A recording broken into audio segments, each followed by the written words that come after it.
messenger RNA vaccines from Pfizer and Moderna have been shown to be highly effective in preventing COVID-19. But this technology is very new, and that's made them extremely vulnerable to disinformation campaigns. These include a false worry or a false belief that the mRNA vaccines could somehow alter your DNA.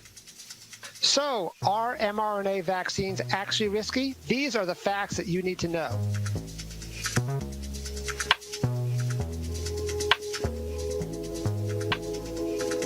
So what are mRNA vaccines, and how do they differ from traditional vaccines? Instead of introducing into the body a weakened version of a virus or a piece of a virus, they temporarily turn the body's cells into tiny vaccine-making factories. So how do they do this? Well, what they use is synthesized versions of something called messenger RNA. Now, that's a molecule that normally carries genetic coding from our DNA in the nucleus to the body's protein-making machinery. But what happens here with the vaccines, mRNA, once introduced in the body, instructs the body to make the spike protein, which is a key protein that the SARS-CoV-2 virus uses to enter cells.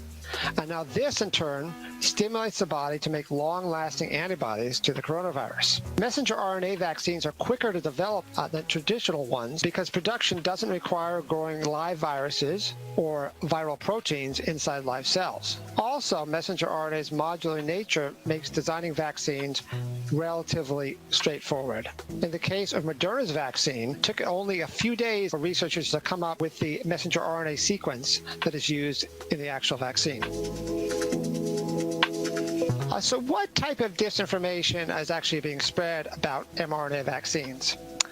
Well, one thing that that's out there a lot is that steps were somehow skipped in developing and authorizing the vaccines. Now, it's true that these vaccines reached the market in absolutely record time. But that's actually not because any testing steps were skipped. Basically, companies were able to speed up the process by performing some testing steps in parallel.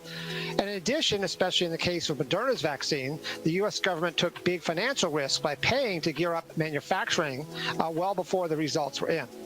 And in fact, even with the emergency use authorization of these vaccines, the FDA actually established strict guidelines in advance for what they'd be required to get emergency approval. And the vaccines went through full phase 3 trials with 30,000 patients, at least that many or more.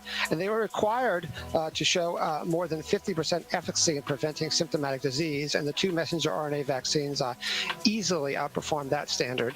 And they were also required to show, 2 months of safety follow-up from their phase 3 trials.